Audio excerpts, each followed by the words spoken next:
On behalf of India Foundation, I welcome you all for a book discussion on Ambassador Abhay Kumar's book, Nalanda, How It Changed the World.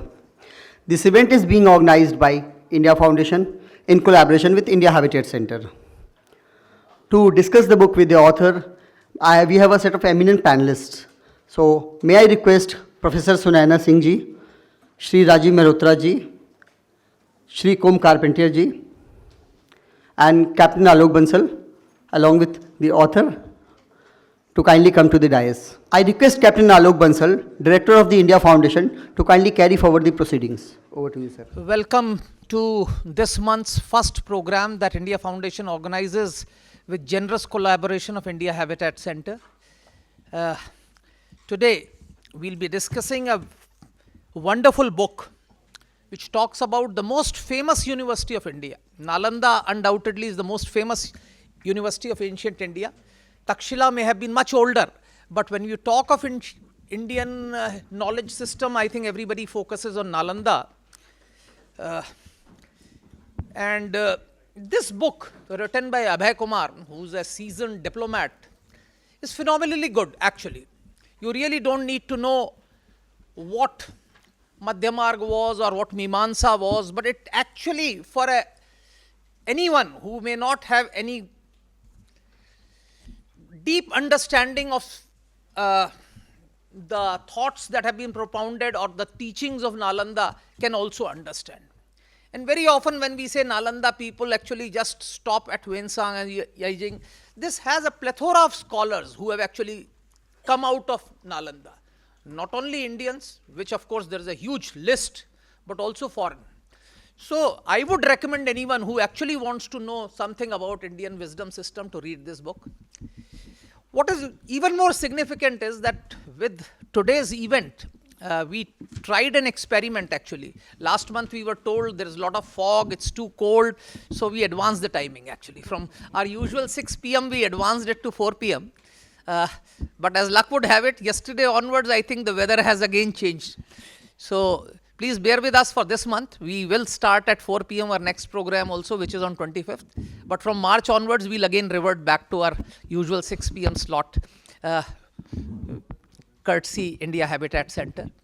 So without wasting much time, since this is a fascinating book, I'll request first the author to expound on what he wanted to convey, what he's conveyed through this book, Nalanda, How It Changed the World. So over to Abhay for 10 to 15 minutes. He could. I leave it to him. First of all, I wish to thank India Foundation for this opportunity, not only for me, but for Nalanda. And we will begin with a audio visual on Nalanda, which actually is a narration of a poem I had written about the rise of Nalanda. A very good afternoon to all of you, and my sincere thanks to also India Habitat Center, Ambassador Bhaspati Mukherjee and her team for this opportunity. Nalanda, first of all, I must tell you this thing that I come from Nalanda, and that's why this book. And this book is not merely about what was Nalanda, how did it start, who were the great masters of Nalanda, but the book is titled How It Changed the World. We often try to take ourselves not very seriously, and this book is an intervention to showcase in what ways Nalanda has shaped our modern world, which we are so unaware of.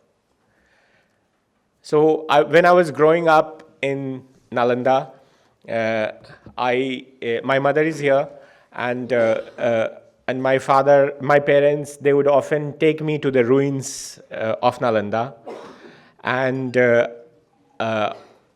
every time I visited the ruins, I was told that, you see that large structure, the largest structure, which is actually temple number 3. That's the library. And it burned for 6 months and so on. Beyond that, there was hardly anything which we learned from the guides or from local legends. It was just that much. And so we would have a good time in, walking around the ruins and come back. So it was actually very late when I visited Nalanda about 2 years ago. I got curious that what was it, when was it, how was it founded? As most of the historians tell us, was it founded in the 5th century AD by the great Gupta emperors? Or is it much more older? And so this curiosity led me to find more details about Nalanda. And I don't know how many of you have heard the name of Sariputra. Anyone? Yes. So there are still few people who know about Sariputra. But Sariputra is the main character leading to the establishment of Nalanda Mahavihara. So the history goes back to the place I come from. It goes back to Rajgriha, the first capital of Magad.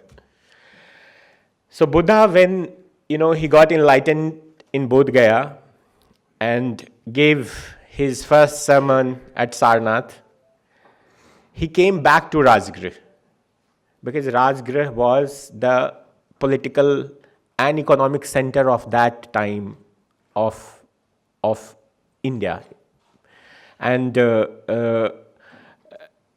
Buddha was not only a great, an enlightened person, I also find him a great strategist. Because to found a religion, it's not merely your ideas and, it also requires, I think, lots of political acumen. So Buddha came to Rajgriha and King Bimbisar of Magad gifted him a bamboo grove called Benuvan, which had a pond for him to bathe and to preach.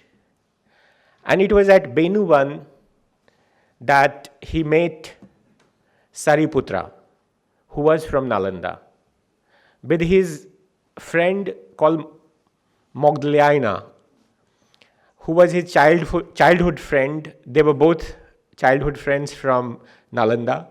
And Buddha, when he found that these two are disciples of a rival philosopher called Sanjay Belatthiputta, he was very keen that they become his two chief male disciples. And Sariputra joined Buddha with 500 of followers of Sanjay Belatthiputta at Venuvan in Rajgriha. And that's the beginning of Buddhism. Sariputra is known as Dharma Senapati, or the general of the Dharma. And 300 years later, after Buddha's Mahaparinirvana, Samrat Ashok, Emperor Ashok, he builds a stupa for Sariputra at Nalanda. Because he was from Nalanda and he achieved his nirvana in Nalanda, and founds a college, or vihara, rather we should call it vihar, because college happens much later. So along with it, and that's the nucleus of the great monastery of Nalanda. So the highest structure, which if you visit the ruins today, which they often tell you is the library, is actually the stupa of Sariputra, which has been constructed in 7 phases over a millennia. And from a stupa, it actually became a chatya or a temple. And that is the chatya around which the whole university campus grows. So it's almost 1,000 years from the founding of the vihara, the first vihara at Nalanda. You have the great Gupta king Sakraditya or Kumar Gupta I establishing a concrete or a proper concrete vihara, which is still there, traces of which could be still archaeologically located. And that's why most of the people think that, the University of Nalanda was founded in the 5th century AD. But its origin goes much further back to Ashoka's time, and the structure which was built during the modern period has been archaeologically excavated. So you can read the reports of the Archaeological Survey of India and find how the nucleus, that's the nucleus over which the whole stupa have grown. So that's the beginning of this. And then what happens that, you do not have colleges and universities anywhere in the world till we come to 12th century. So how does the idea of a college and university come into picture? So there is a scholar whom I have widely mentioned in the book, Christopher Beckwith. And Christopher Beckwith, through his research, his book has a book called Warriors of the Cloisters. He talks about how the college evolved. So the modern college evolves from a madrasa in Central Asia. And these madrasas are nothing but the Buddhist viharas, and how they get turned into madrasas, and the idea travels from Central Asia towards the Arab world, and from Arab world to Europe. And how the first colleges in Europe, in France particularly, it's called Collège des 18, with your French knowledge, man. Yes, you would know. So that's the first college gets founded in Paris. And that's a journey. You can read the book of Christopher Beckwith, or you can read Dalrymple's book, The Golden Road. But what I do that, I have further worked on that theme and shown that how the vihara structure, the structure of a vihara, the architecture of a vihara gets standardized at Nalanda. And travels from the Mauryan Nalanda to other places, including Central Asia, from where it travels to Europe. So that's my contention, that for a university or a modern university, you required an international faculty, you required international students, you required a campus, and you required resources, committed resources, patronage. And that's what a modern university was. Christopher Beckwith, in fact, also tells us this, that what evolved in Europe was not university, but universitas, which were the guilds basically, which could give degrees, but did not have anything which has to do with a modern university. And how the colleges and universitas married each other, and the idea of a university came. So that's how I contend that the idea of a university actually evolved at Nalanda from its journey from a Mahavihara established by Emperor Ashoka to Mahavihara in 5th century AD. With you have to see the video to see the structure of Nalanda, how massive it is. So, and that's only 10% of the site excavated. The other ideas which I talk about in this book is also the contribution of the contribution in mathematics, particularly with the contribution of Aryabhat. And Aryabhat in 5th century AD is the first person to use 0 as a digit, and also work out the value of pi up to the 4 points, 4 decimal points. And his contributions in algebra, what we know later as algebra and algorithm and sine functions, they get they are used by another great Indian mathematician, Brahmagupta, who is from Mount Abu. Later in 3 centuries later, and then that book, which Brahmagupta writes, gets further translated into Arabic as Sindh-Hind, and later, the idea travels to Europe. So you have to read the book to get to know all the contributions of Nalanda. But Nalanda's contributions are immense in the field of not only in mathematics but arts, medicine, the manuscript culture itself.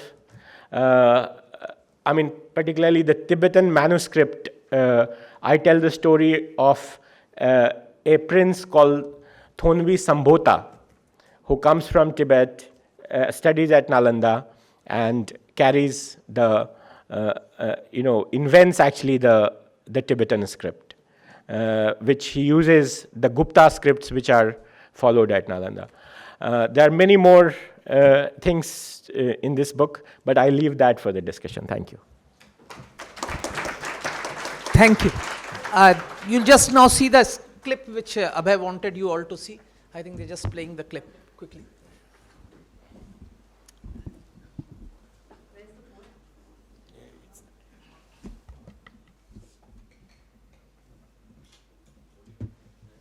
Volume.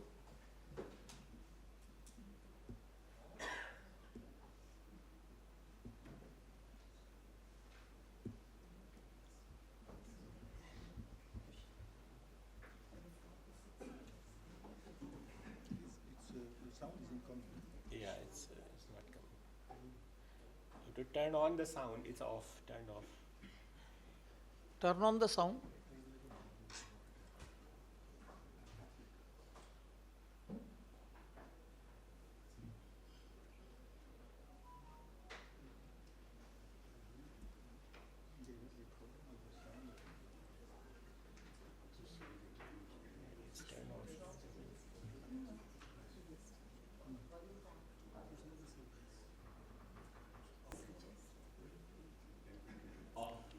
So they can replay it. Can you do it? Rewind it and. How long is the thing? Yeah. Okay, take it. Buried for centuries, I rise today like a phoenix. 700 years later, from the ashes of my burned books, I open my arms today to impress you, whoever you are, from wherever you are. Come, walk into my enlightened home, as one is Buddha and Muhammad did, seeking shelter in my groves. I remember it Singh and Swan Sung, the scent seekers from the east. I hear the footsteps of Aryabhat in my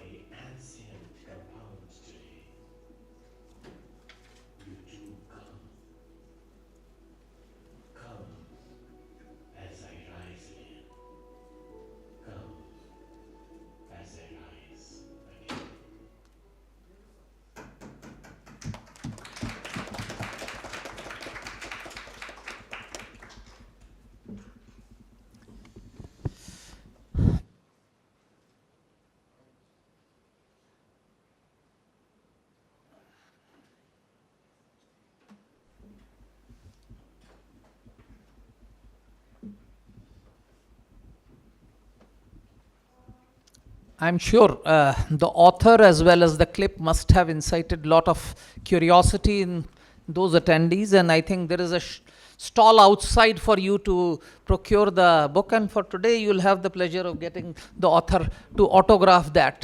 The book is, as I said, is phenomenally good because I'm sure you will come to know about scholars who have traversed through the Nalanda. Most of us didn't know. I consider myself to be fairly well read, but I couldn't name more than 6 who were Indians and maybe 2 or 3 foreigners. One had read about Atisha, who went to Guge and set up the Buddhist culture there, Nagarjuna, Aryabhatta, but there are plethora of them. So we have a long list, and now I'll request Côme Carpentier, who is a distinguished fellow with India Foundation and a naturalized, I would say, a Frenchman in India, who looks at Indian culture, I think, far more passionately than most Indians do. So over to him. Namaskar. Nyaneya Swaha. Mr. Chairman and distinguished panelist and author, Dr. Abhay Kumar and Dr. Sunaina Singh and Dr. Rajiv Mehrotra, Ambassador Bashwati Mukherjee, and Excellencies, ladies and gentlemen. I'll be brief because I believe it's impolite to give too much about a book since, after all, it's expected to be read.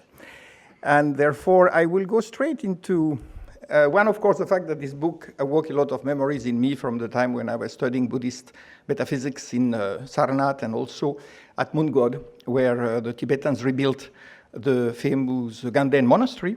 And I also remember that when we lived in the US in Aspen, we invited Dzong Rinpoche, the abbot of Ganden, to talk precisely about some of the topics that are evoked in the book, which were the core of Nalanda teaching, because Nalanda had a very polyphacetic, multidisciplinary approach to knowledge, which is now being revived, because now we have American and British scientists, social scientists working on unified theory of knowledge, which was very much part of the Indian tradition and of Nalanda's teaching syllabus.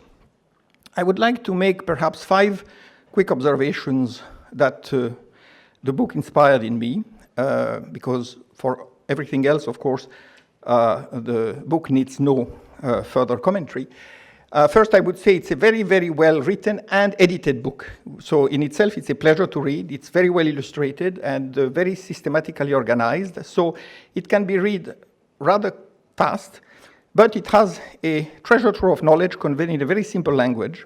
So it's ideal for somebody who doesn't want to spend years studying Buddhist philosophy and history. The other observation is precisely about the history, because very often when people are left with the impression that there is not so much Indian history in the remote past, it's all legendary, and the Indians were not good at chronicling things like the Chinese were, for example. Therefore, you just have to rely on stories. But actually, the book shows a great deal of historical authenticity and methodology about the history of the Buddha's age and his relation with the various kingdoms, and how he was, in a way, he was certainly a contemporary of the original state that developed later into the Mauryan Empire. And then you can see the Mahajanapadas, their interaction, their wars, and how politics was played and religion was part of politics. And you had both the Buddhist and the Jain tradition involving in that context pretty much in the same place, which is why there is the tenacious legend that Buddha and Jain and Mahavira were either friends or even relatives, although there is no proof for that. But my own theory is that both Buddhism and Jainism have very ancient history, which predates by centuries the historical characters. In the case of Jainism, it is well known and accepted, the Tirthankaras. But in the case of Buddhism, there is probably a North Indian sub-Himalayan tradition which predates Gautama, Siddhartha, Buddha. And that explains why when he expanded and gave that tradition to India and then to the world, he wasn't creating anything entirely new. He was basically perfecting and developing a parampara which had existed for a very long time. And you find that report in the annals of the previous Buddhas, including Mahakashyapa and others. So now the 5 observations are: first, architecture. What you say about the book, in the book about the architecture is very interesting because it shows that the type of architecture Nalanda had, for which almost all traces have vanished except for some brick remains, is that they had a style which probably could be found even today in Tibet and to an extent in China and Mongolia. That style of peaked roofs and successive structures which came to be known as, the Shoten and then, of course, the Gompa and all, that certainly is related, even in terms of aesthetic decoration, to what existed in North India at the time, and Nalanda being a prominent example. Second, the transmission of knowledge, which again took place in a particular way, because the author have spoken about the seniority of Nalanda in the field of university methodology, you might say. Naturally, we have contentions about that because if you study ancient Middle Eastern architecture and history, you will know that Babylon prided itself upon a school of knowledge called Esagil, which probably is at least 1500 years BCE. Then you know about the Greek schools, including Plato's and Aristotle's, and so on and so forth. But it is true that the structure of a university supported both by rich donors and sometimes by the fees of the students is something which appears probably, as you said, between the 10th and the 12th century. We know about the Middle East, we know about the Bait al-Hikmah in Baghdad, we know about the Zaytunia in Tunis, we know about the Qarawiyyin in Fez, in Morocco, and then we know about the first European universities, Saragossa and, Bologna and then Oxford, Cambridge, Paris. Although we knew that right from the 9th century, we had studia, schools of wisdom and general knowledge in Carolingian Europe, which in itself sort of pushes back the origin of university-style teaching. However, Nalanda plays a very unique role, and we all agree on that, because the structure of the Mahavihara, a courtyard, with a sanctuary, which is either on one end, on one side, or at the center. That is something which you find later on repeated in many universities, including the Sorbonne. And there was a particular temple which was called the Gandha Kuti, which means the house of perfume, which was handled by, taken care of by a special kind of monks. And they were the ones who handled the finances of the university. And by doing that, they made the university rich and enabled it to develop. Simply because somebody had to run the management, and that's what the role that was played by the monks, who were actually accountants and possibly investors and lenders, who ran the Gandhakuti. So around that, you could get a huge developing complex, which is the case of Nalanda, which became a city in itself, where people from all over the known world came. And we know about the Chinese, especially three, but we also had people from Central Asia, from Southeast Asia, and there was intense interaction, and universities were sprouting up, founded by people who had studied at Nalanda and acquired mastery there. And of course, we all know about the great founding names. We know about Nagarjuna and Madhyamaka, and then Yogachara with the two brothers Asanga and Vasubandhu, and of course, Dignaga and his Pramana, logic, which became Pramanavartika with Dharmakirti. And that in itself is not, of course, there were many different schools of learning, but they were not antagonistic necessarily, although there was competition and there were arguments and there were winners and losers in the debates. But the three disciplines which I just mentioned certainly complement each other. And then you get further into Vajrayana, which become Kegon in Japan, but before that Huayan in China. And, it becomes Shingon in Japan and Huayan in China before Japan. And then you have the famous Avatamsaka, which also has a huge descendants, intellectual descendants in China, Mongolia, Japan, Southeast Asia, Central Asia. The name Bokhara originally was Vihara, and it became Bokhara with the change of rule. And of course, we already know about the Barmekids, who basically built the intellectual civilization of the Baghdad Abbasid Sultanate. Actually not the Sultanate, but the rule of the overall empire of Islam, the Khalifa. And then the descendants carries on. Then the fourth observation I would make is that the kind of teaching that Nalanda imparted was extremely sophisticated because it started from a core of metaphysics, and then it built into all the disciplines, scientific, humanistic, and natural. And that kind of unity of knowledge is essential, and it is now being revived on the back of the discoveries in quantum physics, biology, and also of mathematics. So we are going back to that unified knowledge, which was Nalanda's specialization, and which was spread to all the universities that cropped up in India, such as Udantapura and, of course, many others, which have not even been really excavated until now. So that in itself is a major contribution. The fifth is about the importance of the monastic tradition as far as a class of people who retire from the world to seek knowledge and then dispense it. And this is something which has already been discussed as far as the influence of Indian monasticism, and particularly Buddhist monasticism, although it has its origin in the Tapovans of ancient India. But then, as we know, there is a strong suspicion that the anachorite means someone who withdraws, so it is equivalent of sannyas. And that is something you find in the desert of Egypt, in the Thebais. You find it in Ethiopia, when it became a feature of early Christianity in Ethiopia, and you find it in Syria and in the Near East and North Africa. And that seems to have a strong connection with the Buddhist monastic tradition, which in turn is supposed to have, perhaps in the first wave through Ashoka, spread out and given rise to some of the pre-Christian schools that we know about, which are very little known actually, but which we have heard about, such as the Therapeutai in Egypt, or the Nazarenes in what is now Palestine, and of course also the Nazoreans, which is a different thing, the Essenians in Palestine and the Nazoreans in southern Iraq and Syria. So there seems to be, of course, a unity of both spiritual and knowledge quest that extends to Asia and by definition to Europe, which is after all a subcontinent of Asia. So that in itself is a major contribution to the world that which we can trace back to Nalanda and other Mahaviharas.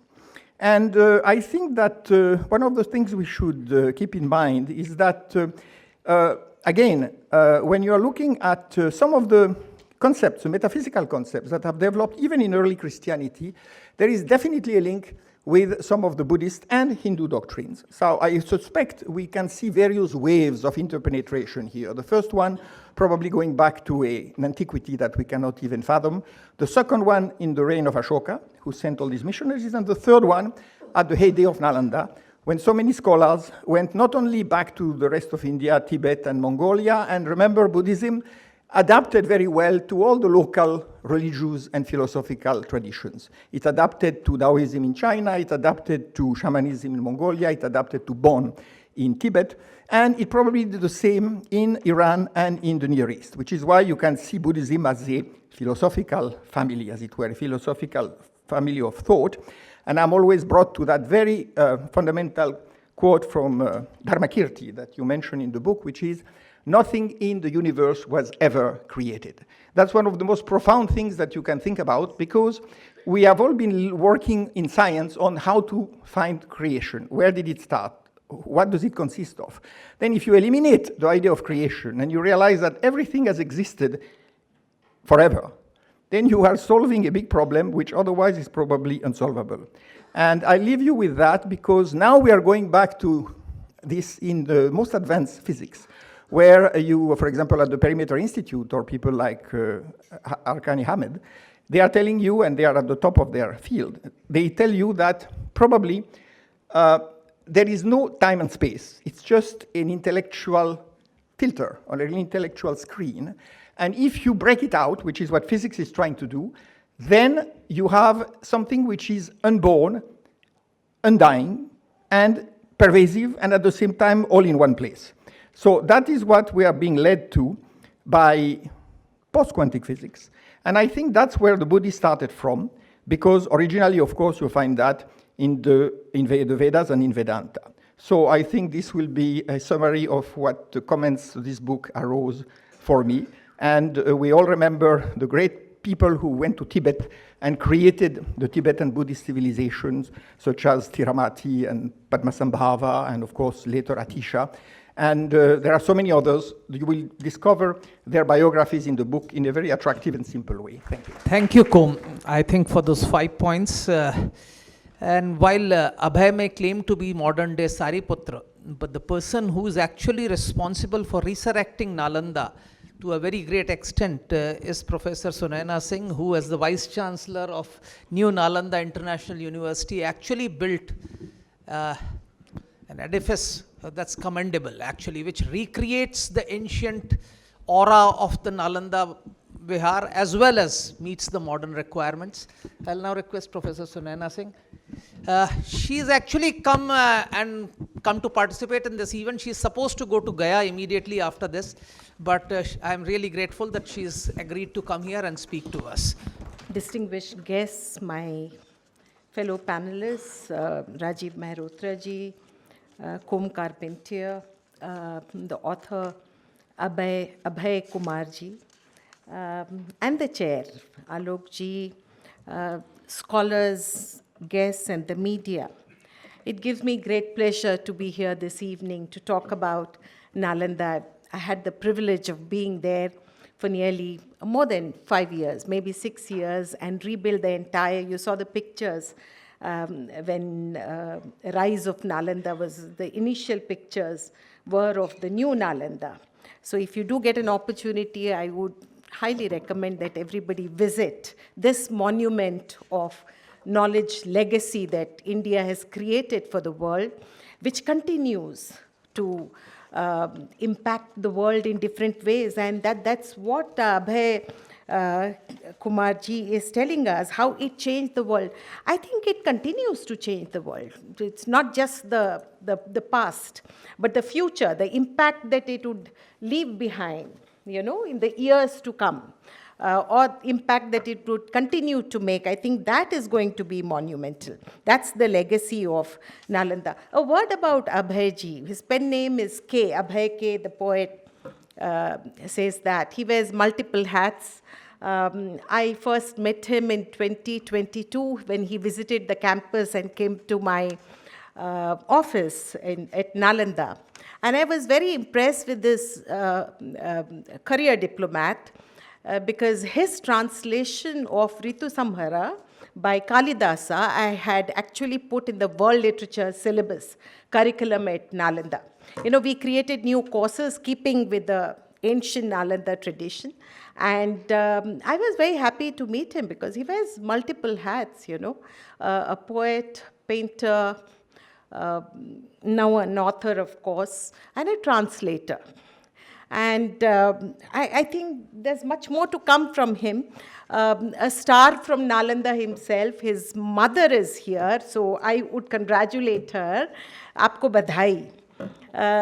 You know, because the book, the reason I say this is that Nalanda is known for its Gyan Parampara. It's the kind of legacy that it has created. It continues to intrigue the world. It's the first residential university. While we were studying in the school, there were 2 lines on Nalanda. But today we have an entire book and the scholars are still working on Nalanda, trying to excavate the knowledge tradition that India was known for. You know?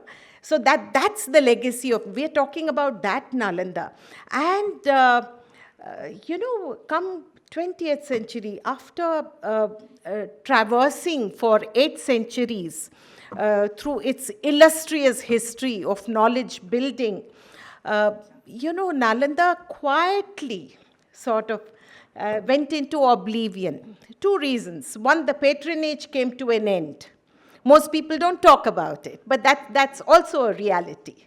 You know, the Mauryan, the Guptas, the Palas, who actually patronized the university and, you know, donated 200 villagers who would look after the food. It was, remember, this is a university. Today we call it a university. At that time, it was Nalanda Mahavihara. It took 8 centuries to develop.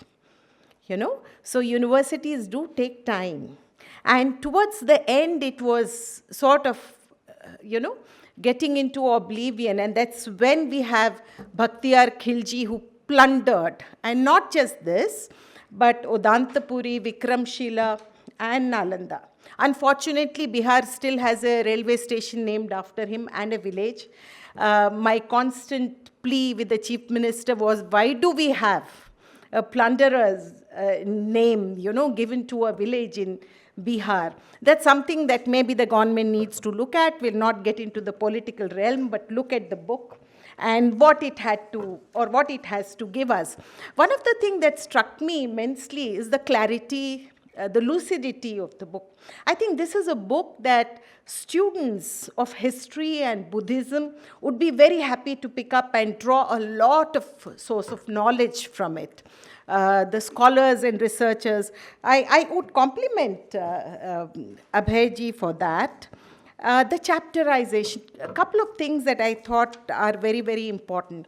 But before I get into the book for the next 10 minutes, he is a timekeeper too this evening. I have a flight to catch. I'm sorry, I'll be leaving immediately. My apologies in advance.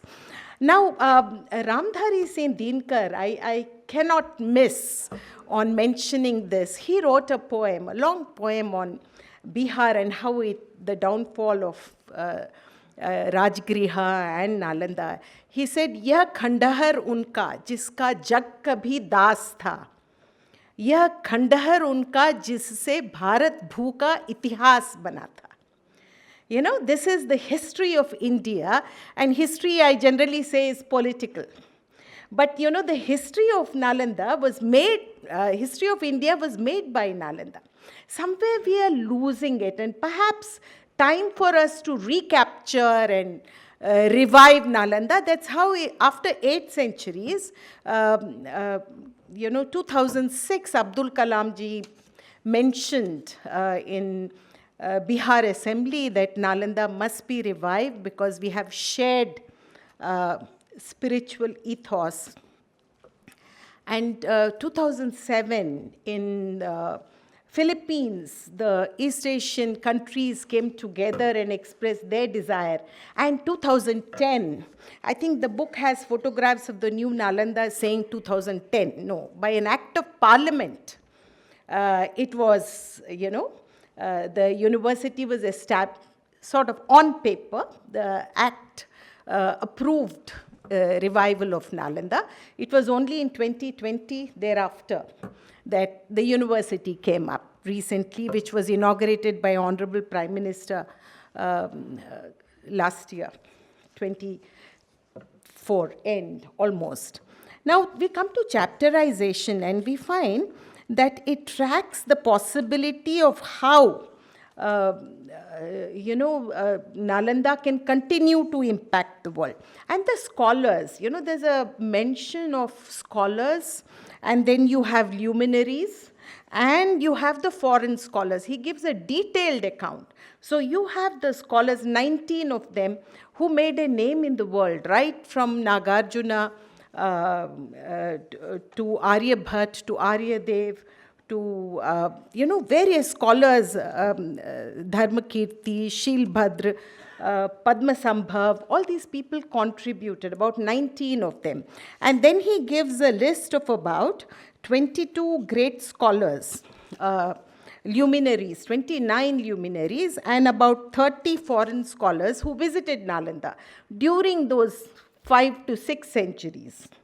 Very well known one is Shangzong, Hyun Sang, as we know him here, who was instrumental in writing the history. So the first recorded history of Nalanda is by him, because he carried about 467 Sanskrit books to China and got it translated. Yixing took about 620 odd books with him when he went, and they got it translated. So what is the contribution of Nalanda, in other words, if we look at? So one note on that. One is the translation. The tradition of translation started from Nalanda. Two is the new wave of poetry, Apabhransh Shaili, which is called Apabhransh Shaili, is the poetic license that we know, as we know in English. So where you play with Sanskrit language, and it's okay. So poets generally take liberty with language, but that was also the creation of Nalanda.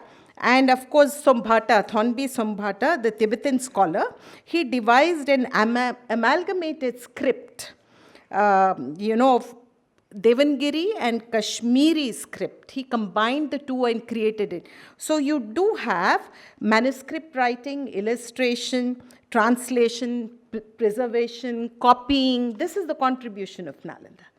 How they created the entire. Then you have, how do we look at Nalanda? It's a dharmic institution, to my mind.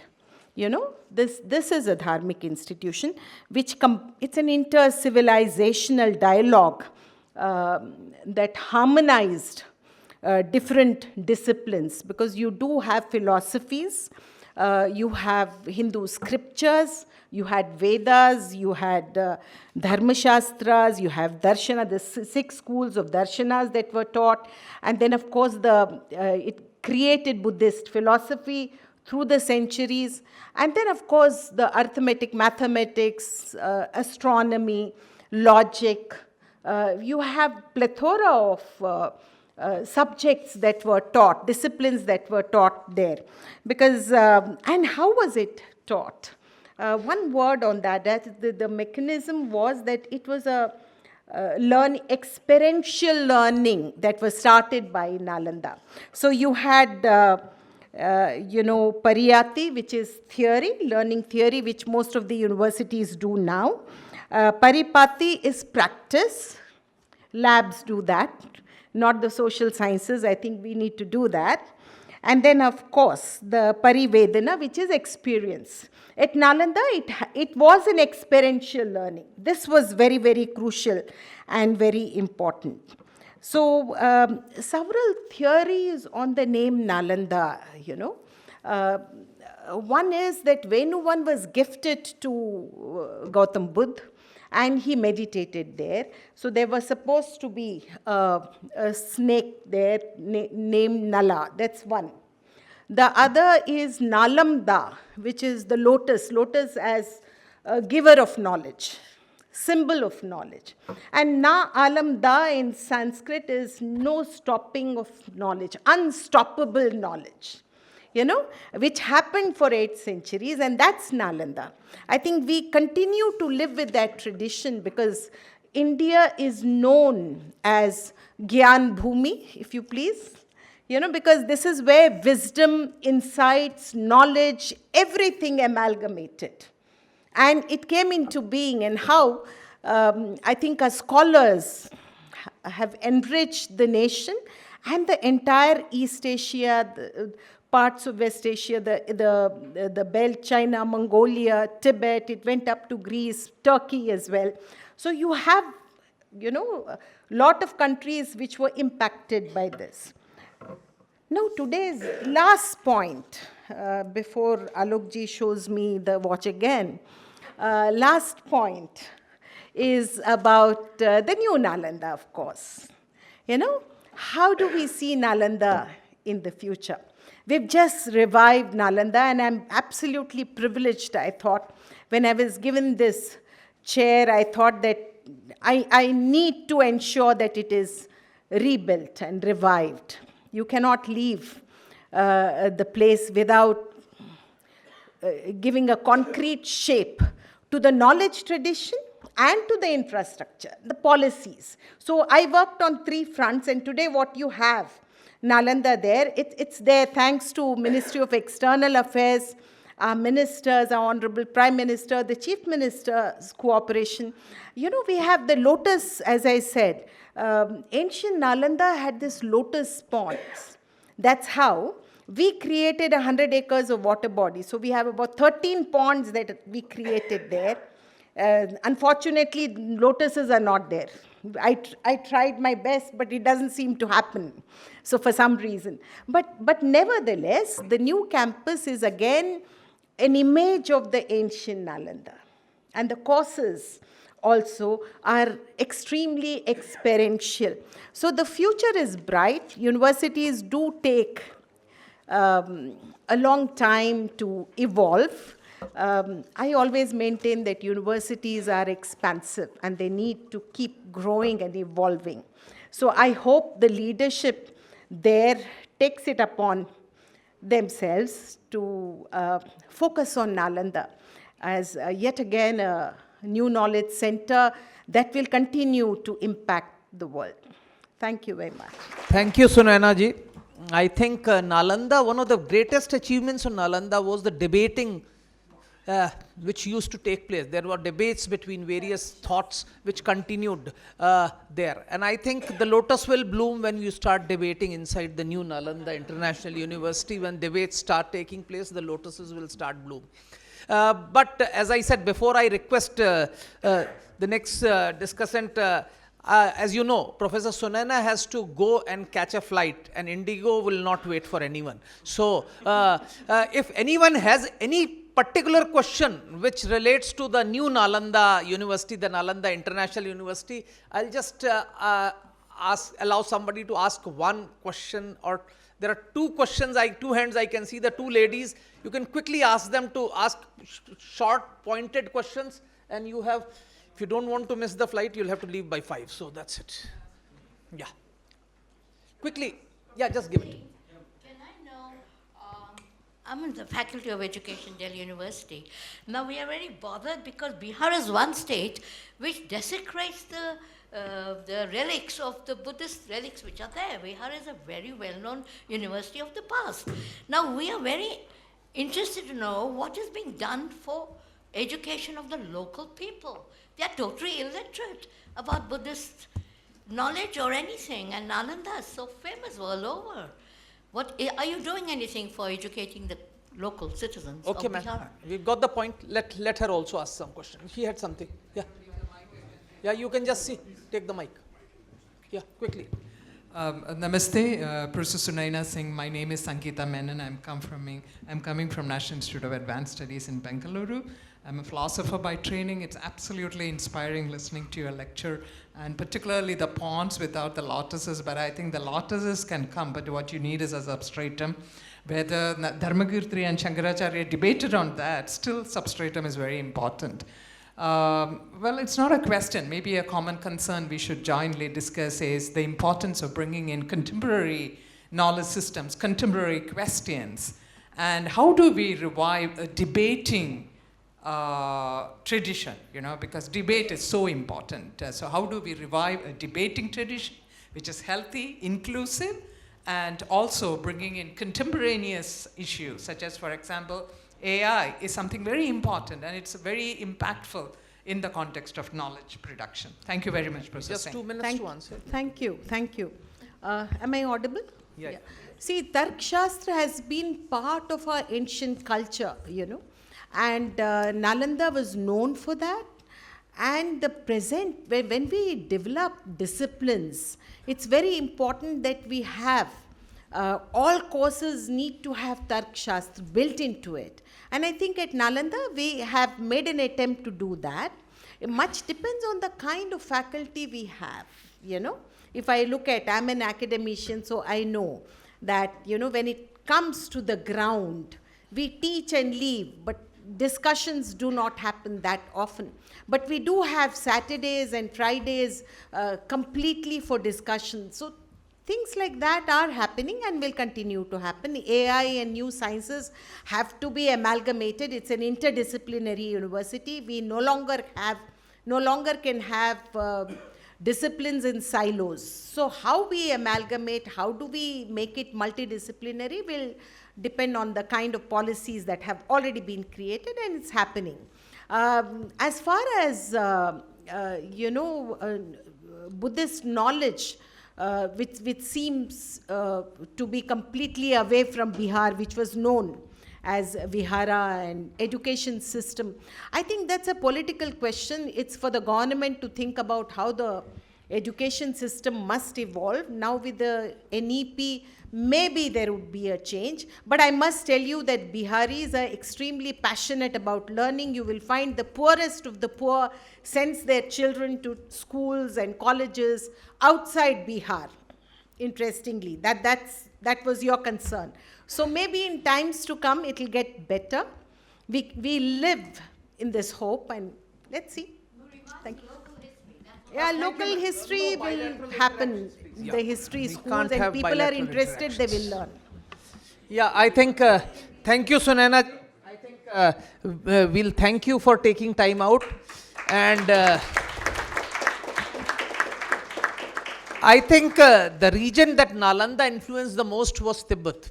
And I think nothing represents Tibet more than His Holiness. And I think the person who is closest to His Holiness and who actually represents His Holiness in New Delhi is, of course, Rajiv Mehrotra ji, who is a writer, television producer, director, filmmaker. You can say he's actually running the Foundation for Universal Responsibility located in this very premise. So over to you, sir. Thank you, Mr. Bansal, for this great privilege. And of course, Abhay Kumarji, and as a tribute to him, I'm going to sort of modify a poem that you have quoted in your book, and I think which summarizes it. And this was written by a scholar, a monk named Wangisa, and I will just mildly tweak it. And it says, deep in wisdom, intelligent, expert in a variety of parts. This is you, sir. Sariputra, Abhay Kumarji, so greatly wise, teaches Dhamma to the mendicants and all of us here. He teaches in brief, or he speaks at length. His call, like a minor bird, overflows with inspiration. While he teaches, we listen to his sweet voice, sounding attractive, clear, and graceful, as do the eloquent words in his book. We listen joyfully, our hearts elated. I really didn't know what else to say about a book that I found so very meaningful and useful. I unfortunately, or perhaps fortunately, am not a scholar. I am a sadhika, I'm a student, I'm an aspirant, so I do not have the scholarship of of Mr. Carpentier, of Abhay Kumarji, and certainly of Sunaina. So my thoughts when I was reading the book and listening to the other panelists, a very important acknowledgement. I want to celebrate Ambassador Vashwati Mukherjee. We are friends for 54 years, and so I just wanted to celebrate you, and she too has embodied in her work, and you know, we used to do programs together for radio in Yuvani and have explored numerous ideas and subjects, so thank you for this being the space. So my thoughts really went to, of course, His Holiness the Dalai Lama, because today, on the global stage, he perhaps best embodies, personifies, and holds aloft the flag for the Nalanda tradition. And he is always reaffirms his profound commitment to the Indo-Tibetan civilizational heritage and to the Nalanda tradition in particular. I think that the genius of Buddhism as manifest in the Nalanda tradition goes back to the Buddha himself, and that it was the Buddha who set the benchmarks for the evolutionary nature of Buddhism that enabled a university like Nalanda to come into being and push the boundaries of understanding and practice of Buddhism further. And I think the genesis of this, again, manifest in the teachings and practices and approach at Nalanda, was then when the Buddha attained enlightenment. And traditionally, what was enlightenment? For us, it was really an insight, an experiential insight into the true nature of reality. And that true nature of reality was non-conceptual because it was experienced. So he sought to put it in words. And I think that is the aspiration, or was the aspiration of Nalanda University, the ancient university in scholarship, one that we have sadly lost today in our universities. And while we celebrate the idea and the potential and the possibility and the impact that the Nalanda University has made, and pray that the new Nalanda University will play that kind of role, I think we simultaneously, the learning from that is that what are we doing with our universities today, and to what degree are they following the traditions of Nalanda that we have so inherited. And I think that some of the European universities, and certainly Oxford and Cambridge, for example, beat us to it, that post-Nalanda, they have embodied that tradition, of the tutorial system, and we've heard much about the importance of debate. And since debating is still a very important aspect of the practice of Tibetan monastics, it is extremely important that we are not influenced by the Western notions of debate, where two people take positions and one comes out the victor. So there is no victor in the Nalanda tradition of debate. It is basically to reach out to each other's logical inconsistencies where they exist, so that a process of clarification takes place for the participants in the debate. So it is the attitude with which, of humility, that this is approached. And so it is that we are looking to nurture in our constituencies, not the certitude and arrogance that comes from winning a debate. And the other important feature of Nalanda was, as far as debating was concerned, that the debates were not just engaged in with the converted. The debates were engaged with people from diverse backgrounds and traditions, so that they remained accessible and comprehensible and stood the test of reason and logic as that discourse unfolded. And this goes back again to the Buddha. So when the Buddha emerged from experiencing the true nature of reality, he struggled with himself. How am I going to share this? Because in the Mahayana tradition, which we come from, which I certainly, His Holiness comes from, the aspiration for enlightenment is not moksha, which is breaking out of the cycle of birth and rebirth, which is the traditional Hindu approach to it, nothing wrong with it, but to be able to steer one's consciousness at the time of birth to consciously take rebirth in order to teach and serve humanity. So this again governs the doctrine at Nalanda, is that the motivation for wisdom is to teach and serve humanity. It is not wisdom for its own sake. And so the Buddha started the tradition of the experiential learning because he felt that purely a verbalized, articulated learning was not enough to be a transformational experience. So when we say experiential learning, what do we mean? It's not just, for example, that I have a friend here who loves Coca-Cola, but if I were to try and explain the taste of Coca-Cola, I'd fail unless you too had experienced it. So I could till doomsday use verbal gymnastics to be able to try and communicate it, but I couldn't till I experienced it. So in the evolutionary nature of Buddhism, the Buddha himself mandated it. And so when he was asked, when Ananda speaks to the Buddha as he's dying, and the Buddha says, look, you will attain enlightenment only when I have passed on, because you are too attached to me. But he also said, my fellow monks, you must subject all my teachings to reason, logic, and experience. So it's all three. You cannot purely rely on experience unless it is also circumscribed by reason and logic. Now, why is that?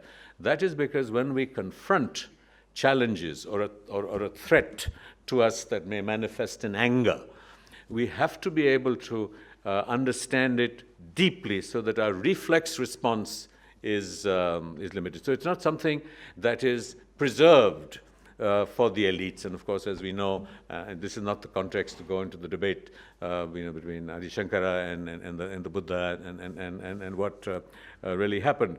So really making a case for the idea of a university that Nalanda was, and the spirit of it, the manner in which it celebrated diversity. It embraced diversity, because Nagarjuna, not only did he talk about the aspect of shunya and emptiness of inherent existence, and as Mr. Carpenter very eloquently pointed to, but he also spoke about the two truths, the absolute truth and the relative truth. And the minute you're willing to accept that there can be more than one truth, that opens you up to the celebration of diversity. And it is that commitment to diversity and the training of the mind that the Dalai Lama today embodies, and it is what enabled him to go to a mosque and perform the namaz, to go to a temple and do the arti, or go to a church and sing a Christian hymn. And to recount an incident that we were at Ajmer Sharif when the Dalai Lama went, visited there, and he prostrated before the tomb of Khwaja Sahib, and he woke up with a glow on his face, and he said, "I've experienced the divine." And so when we said, "But you're an agnostic, how could you experience the divine?" He said, "I experienced what it must feel like to experience the divine." The reason I emphasize this is to really respond to the question that we ask ourselves very often: how and why is the Nalanda tradition valid and relevant today? It is in these forms that it manifests itself. And when we say and let's not forget that Aryabhat wasn't a Buddhist scholar. So he represented the diversity of the Nalanda tradition. And don't forget the famous gatekeeper that you refer to in your book, that in order to gain admission, you didn't have to do a multi-choice question for which you were coached. You actually had a gatekeeper who engaged with engaged in a minor debate with you and an intellectual engagement. And if he felt that you had the intellectual ability, you were in. It didn't have to do with the amount of knowledge you had, how much coaching you'd had.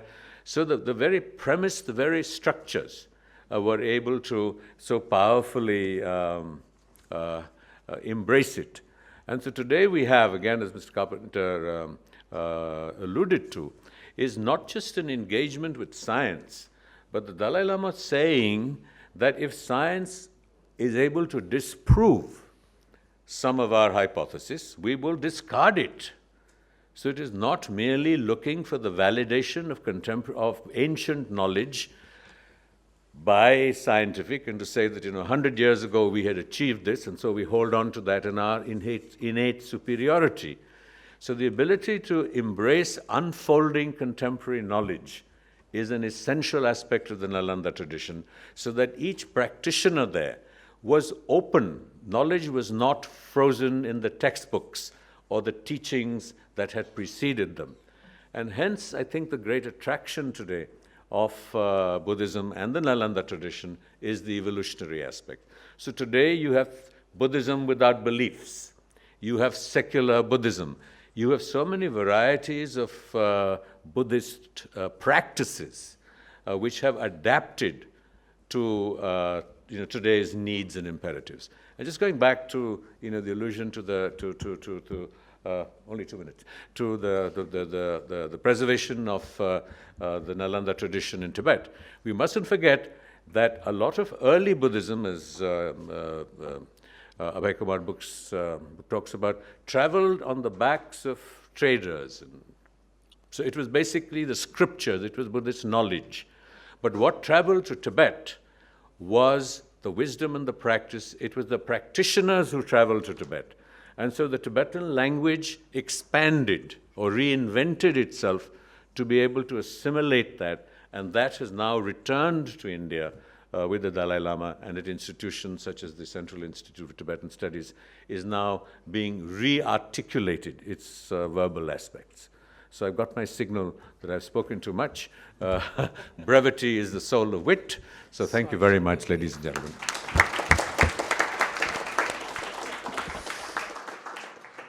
Thank you very much, Rajiv ji. I think now the house is open for questions, comments. Please be brief. As always, I think we'll start with Ambassador Bhaswati Mukherjee, the President of India Habitat Center and our collaborator. I'll give her the first word. Thank you very much. I would be remiss in first not congratulating Abhay and to say how proud we are, because he's also from the Foreign Service and a multi-talented diplomat who's joined the growing ranks of Foreign Service officers who are authors. So congrats, Abhay. I have 2 questions for you. As you know, I'm a historian by discipline and became a diplomat by accident. So it's very interesting that the Nalanda tradition, the university tradition, moved from India to, as Rajiv said, the great universities of Oxford and Cambridge. And then from the same great universities of Oxford and Cambridge came back the colonizers to India who questioned India's oral traditions, who questioned India's ancient antiquity, culture, civilization, Nalanda, etc. And then you had the European positivists who said, we don't believe anything which doesn't have evidence.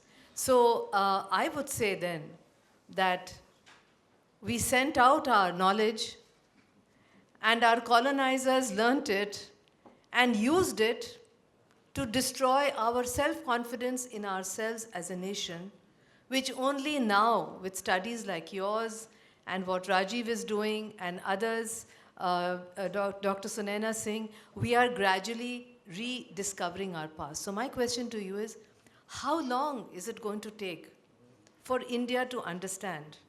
Just like it's not necessary for all of us to go and help pursue the American dream, how long will it take India to understand its history, culture, civilization, and try to help in building the Indian dream? Thank you. Well, this has also been Request you to wait. We'll take 2-3 more questions so that we'll just... I'll forget. Yeah, first Sahil there, I think I saw his hand first, and then first there and then... Thank you. It's great hearing your thoughts of it. I'm the co-founder and CEO of a very new university, and we take inspiration from Nalanda and Trustee-Secretary. So one thing that we are always remain wanting of is the literature on India's institution building tradition, and this book is a great literature piece that we have now. From your experience, from the Nalanda story, what are some of the core principles of building great institutions, which you can help us today? Thank you. We'll just take 2 more questions and then next round. Ambassador Sajjanhar and then Dinesh ji. Yeah, thank you very much, and my warmest felicitations to you, Abhay. Thank you, sir. Excellent job, well done. And also to all the speakers, to the panelists for sharing their thoughts. My question is basically, addressed to Rajiv, if you can, and Abhay, if also you could chip in. We've spoken this afternoon about how Nalanda changed the world in the past. What is the possibility of Nalanda changing the world in the present? Because what we see around, and I look at it not only purely limited to the world of academia, etc., but again, coming to the experiential, what is happening around the world.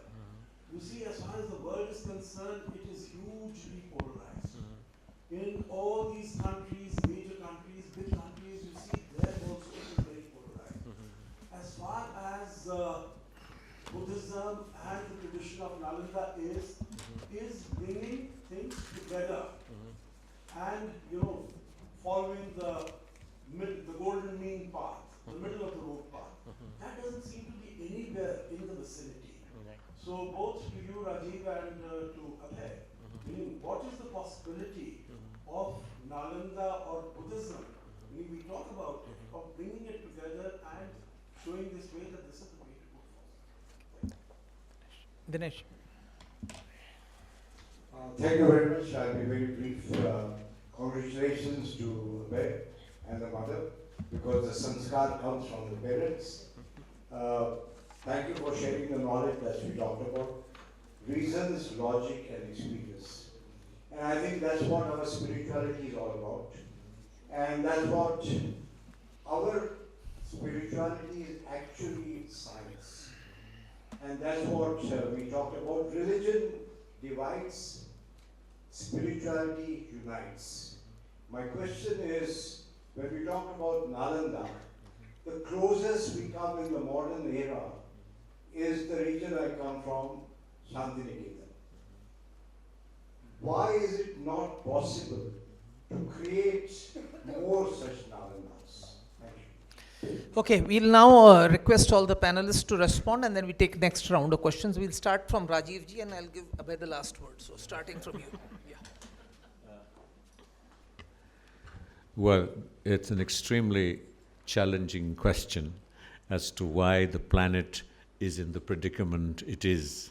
And I think it is confronting the predicament it is because this is a species issue. I think it goes beyond politics, a much larger species issues of the human condition, the very idea that the Buddha sought to counter and resist, which was the idea of craving. And Gandhiji, there's enough for our need, but not for our greed. Now the question is that in what ways can we bring about behavior change on a global scale where our sensibilities are transformed?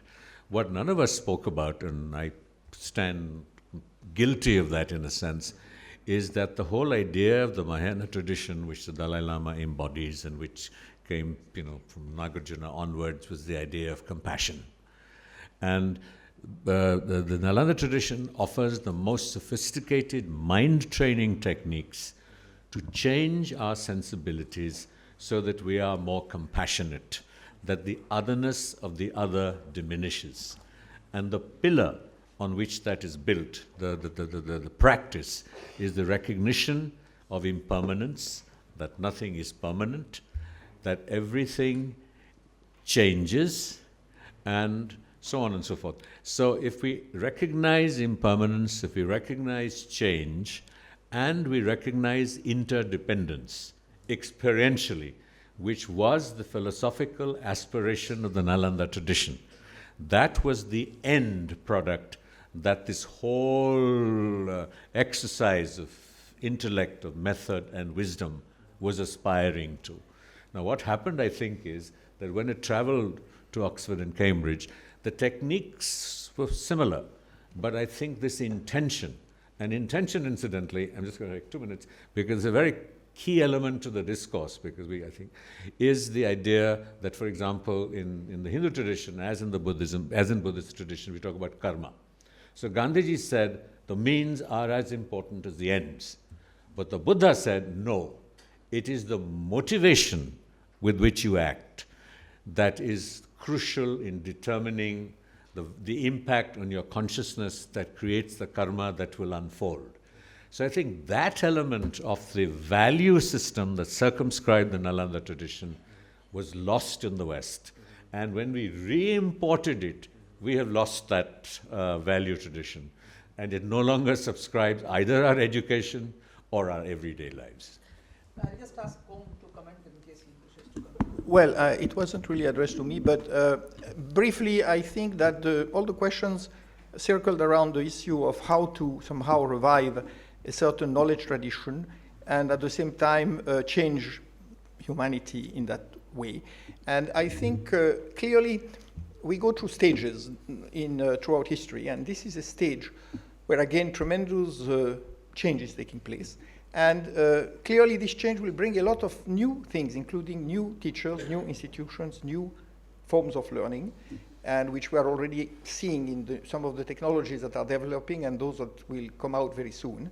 And that, of course, has its pluses and minuses. But we have to make use of that, because clearly we cannot go back, ideally, to the time of the Buddha and try to revive institutions in the same mold. They will not be able to exist or to bear fruit.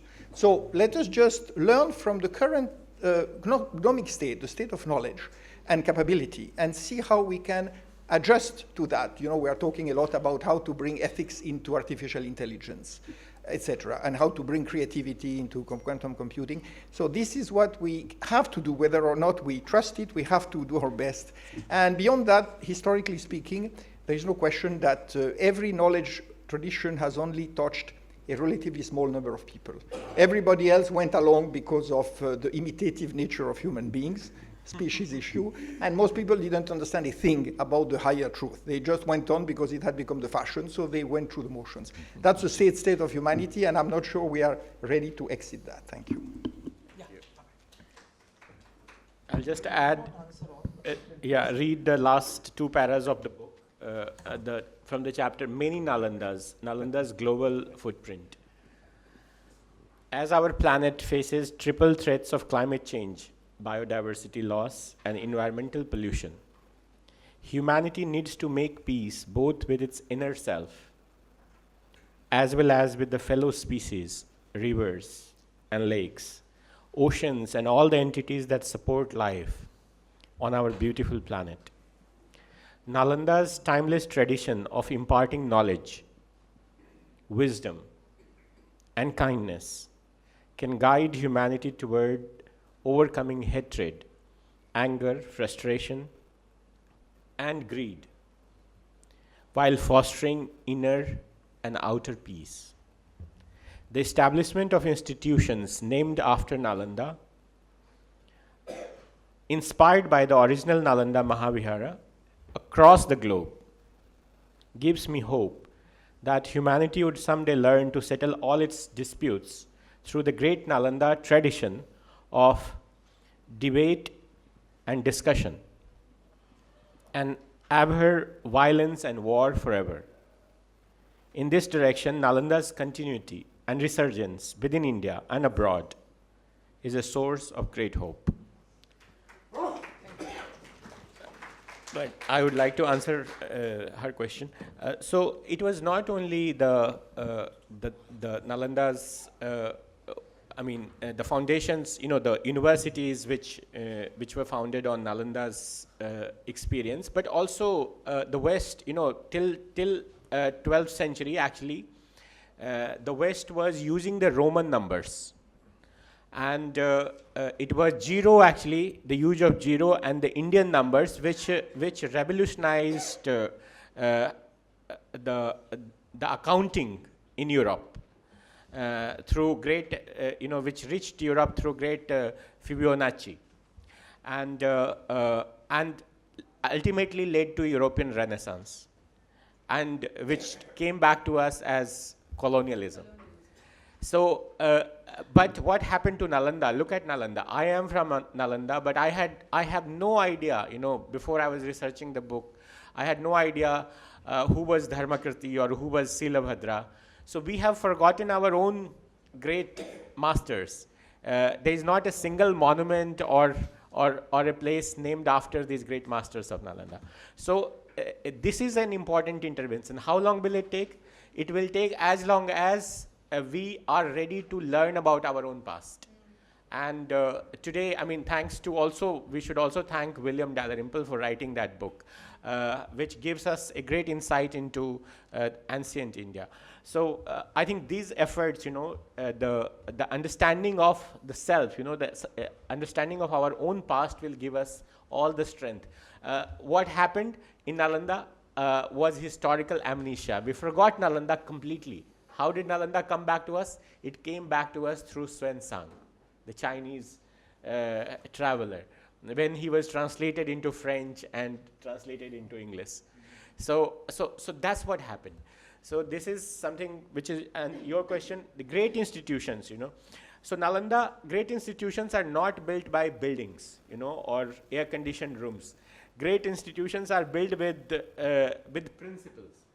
And Nalanda had the principle of universalism, democratic principles. And I think these are the two, diversity, as he mentioned, the founder of Nalanda actually is Nagarjuna, in a real way, the philosopher, the great philosopher. And I have done an exhibition of paintings on Sunyata, actually, 60 paintings on the Sunyata series. And Sunyata itself, where you have the diversity of reality itself. And and how great institutions are built in the sense that you seek true knowledge. It's not just the degrees, Nalanda, I think, did not even award any degrees to its students. You entered Nalanda and you left Nalanda, but there was no ceremony to award you a degree. So I think any other question? Yeah, we'll just take another round of questions. Yeah, starting from there at the back.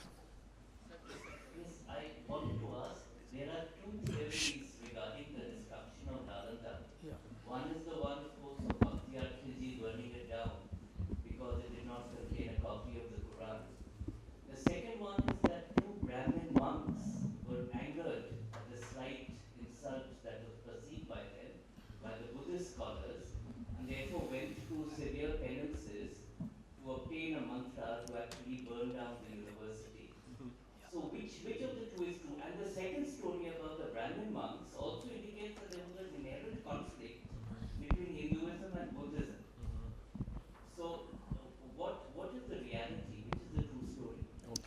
We'll take all the questions. Yeah, next, ma'am. Very much, Abhay Kumarji. I've known you in a previous avatar, and it's a real honor to be here. And thank you very much for your book as well. I have one comment and a question. You know, every writer is transformed by the book she writes. And as the chapters unfold, there are many life-changing experiences where earlier shibboleths are sort of broken. What was the kind of perception and perceptive experience that you experienced in terms of shedding older shibboleths as you ventured through this book? That's my first one. The second is sort of a comment and a question. Do you think that the entire Nalanda tradition stands counter to the Cartesian view of I think, therefore I am, in breaking down the concept of the I, almost systematically, transcending the ego through knowledge? Thank you very much. Thank you. Yeah, here. Here.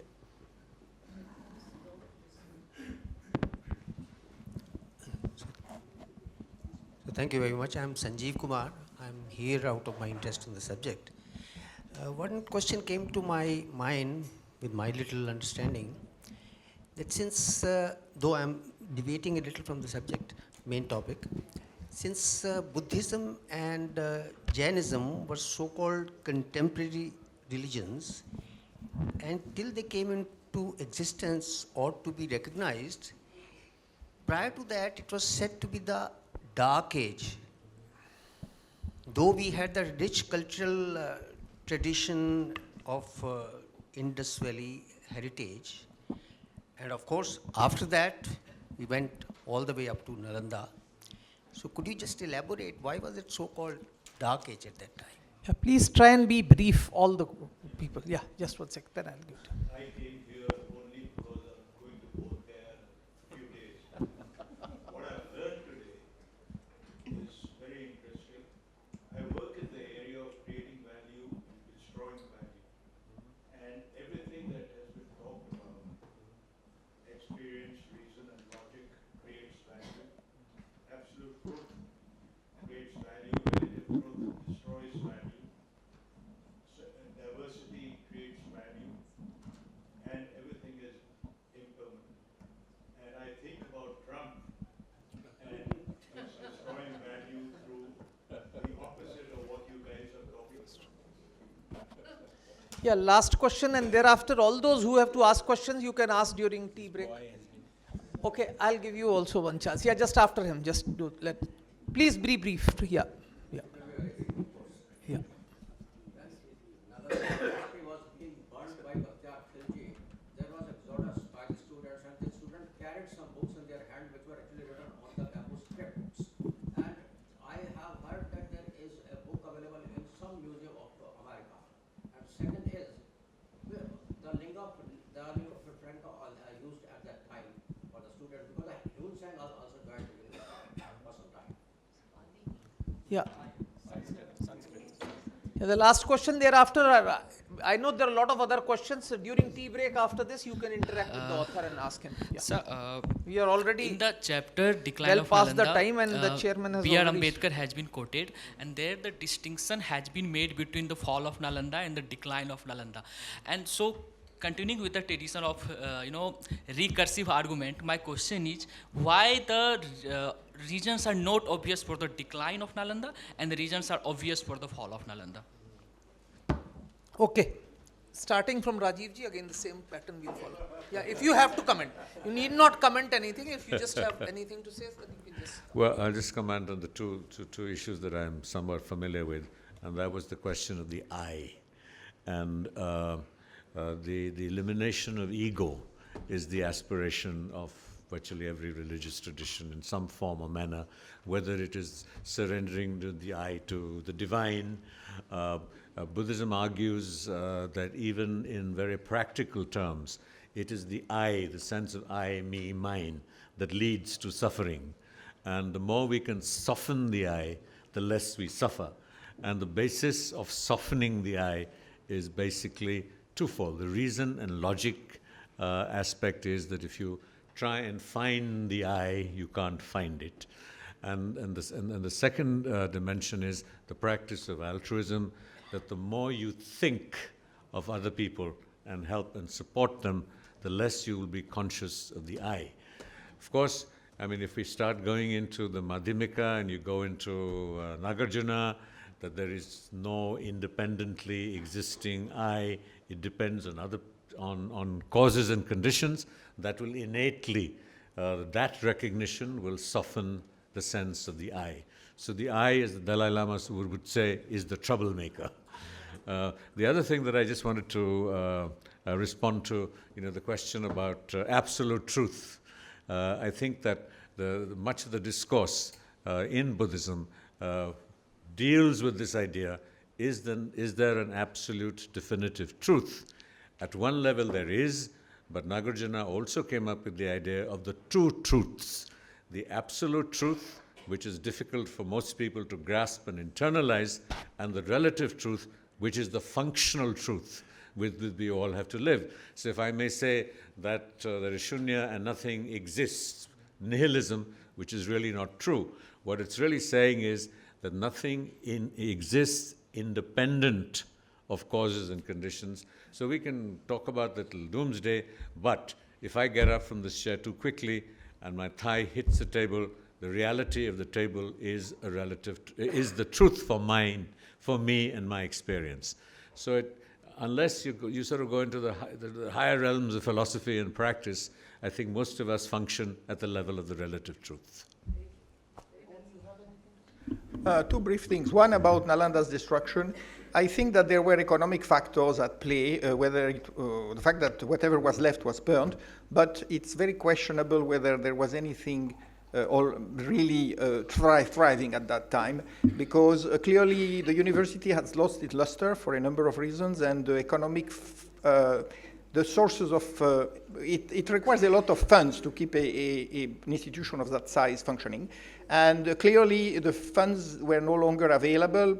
Lack of patronage, chaotic period in India, weakening states, invaders.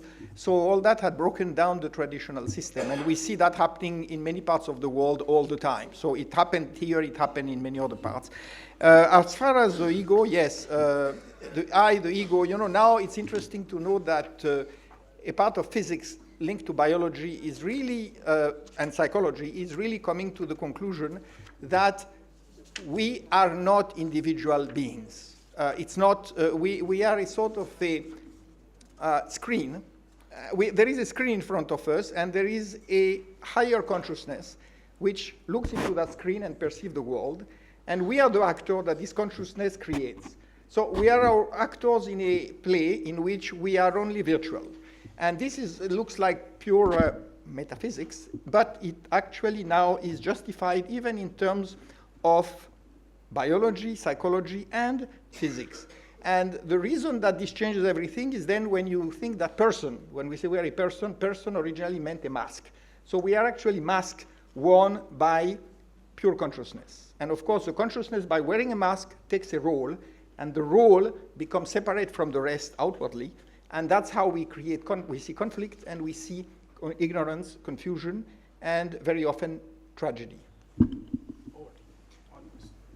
Well, about the destruction of Nalanda, you have to be logical in the sense obtaining a mantra to destroy something, and that's not been the tradition, That could have been done, I think, much any time during the existence of Nalanda, because there were debates happening all the time between, Puranic Brahmanism and followers of Puranic Brahmanism and followers of Buddhism. There has always been debates and discussion, and Nalanda was a place where most of them came to discuss and debate. So, but you see, there is a clear evidence of destruction of Nalanda by an eyewitness, a Tibetan eyewitness, Dharma Swami, who is there in 1235 and 36. He spends 1 year at Nalanda. And he has a guru, or that time Nalanda is being led by Rahul Sribhadra, and he gives graphic description of what happens, So Nalanda, you have to go to Nalanda, you are going to Bodh Gaya, you must go and see Nalanda, how massive it is. So it's not possible to destroy Nalanda by fire, you cannot destroy, it's like today as large as JNU, So it obviously Nalanda was not completely destroyed or could have been destroyed in one raid or two raids, So there were continuous raids and over half a century and more. But you see, also there's a record of Dhyanabhadra, who is a famous Buddhist monk from Nalanda, ordained in Nalanda in early 14th century.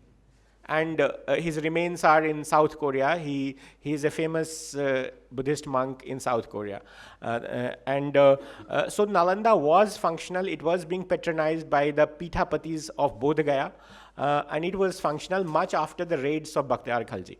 But functional in what way? Functional in a very, very, you have 100% functioning till the Palas rulers. But after the Palas, there's a decline in patronage.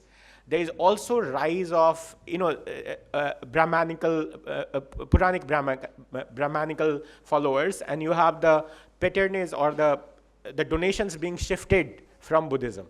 So even in 7th century, when Xuanzang was visiting India, Buddhism was in decline in northwest of India. It was only flourishing in Magad. So you have a over centuries decline of Buddhism in the subcontinent. And that's answers your questions. There's a difference between decline and destruction of Nalanda. So Nalanda declined, Buddhism itself declined over a period of centuries. There was also, you all know about Gorakhnath, or Guru, or Matsyendranath. So Nath Parampara is the last link between, Buddhism and Brahmanical Hinduism. So, and they become indistinguishable after a point of time.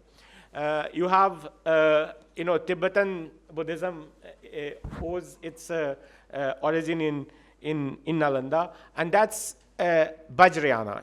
Nalanda begins as a Mahayana center with Nagarjuna, the great center of Mahayana, and Madhyamaka or Shunyata is taught there, main philosophy, but then slowly it becomes Yogacara, for which Xuanzang comes all the way from China to Nalanda to find the correct sutras at the great sutra library of Dharmaganja. So this is, there's a clear historical evidence of Odantapuri, which is just 15 kilometers away, being destroyed by Bakhtiyar Khalji, and very vivid descriptions given by the historian Minhaj, the Persian historian, who was not there. He has written the eyewitness account of 2 raiders who participated in that raid. So and much later, not exactly the same time. So see, historiography, historians, they always come to this, that there is no direct evidence of destruction of Nalanda by Bakhtiyar Khalji. But any of you, can you imagine, the most famous university or monastery of that time, which is just 15 kilometers away from the other monastery which is being destroyed. I think he decided to go there and do a vandana there, and left it intact. While he was a raider, he was not, his idea was just to loot the monasteries, and his main goal was to loot the monasteries of Tibet actually. So when he was done with the monasteries of Magad, he proceeded towards Tibet. But what happened, during the crossing of a river, half of his men were, they swept away by the stream, and he was assassinated by his own lieutenant. So that's the story of Bakhtiyar Khalji, which I have written in this book. Please read the book. I have only written what is historically accurate and what is common sense. On the dark ages before Buddhism, I have not come across it anywhere, and Nalanda, writing the book has been a transformative experience for me. I had no idea about Buddhism, as the ma'am was saying that in Bihar itself, I'm from Nalanda, I had no idea about what's the difference between Mahayana Buddhism and Vajrayana and Hinayana. I had no idea. But after this book, writing this book, I have learned Heart Sutra by heart. And Heart Sutra, not only by heart, which begins with the, with these lines, beautiful lines, Rupam Sunyata, Sunyateva Rupam, and ends with Gate Parasam Gate Bodhi Swaha. These lines were given by, it attributed to Bodhisattva Avalokiteshvara, given to Sariputra at the Gridhakut Parbat, where I used to often go as a child, but had no idea that this is so important. And later on, I found a poet in Itzing, the Chinese traveler, a wonderful poet who writes poems about all the monks who perish on the way. He writes a poem about Gridhakut, he writes a poem about. So there has been amazing discoveries, and it has, this book, writing this book, revived my interest in painting, and I painted 60 paintings of Sunyata, on Sunyata, how the transformation of reality from, continuous transformation of form into emptiness and emptiness into form, which was exhibited at the National Museum in Delhi 2 months ago, and in Bihar Museum and in Salarzang Museum and so on. Thank you. I think with this, we come to an end of this program. Our next program is slated on 25th of February. We'll be discussing the new Syrian regime and its impact on Middle East. So those of you interested are cordially invited from 4 p.m. onwards, the same time this month. Next month onwards, we'll revert to our original timing. And the author is here to sign the book. I'll request Ambassador Bhaswati Mukherjee to kindly come to the stage for a photograph with the author and the discussants. Thank you. If you permit, I just want to add one thing to what Abhay said at the end, which is that the destruction of books, of knowledge, is what happened in Nalanda. It also happened in Alexandria. So you have to ask yourself the question as to why the human race would like to go and burn down libraries which are the repository of knowledge and get pleasure out of it. That's the last point I wanted to make. Thank you.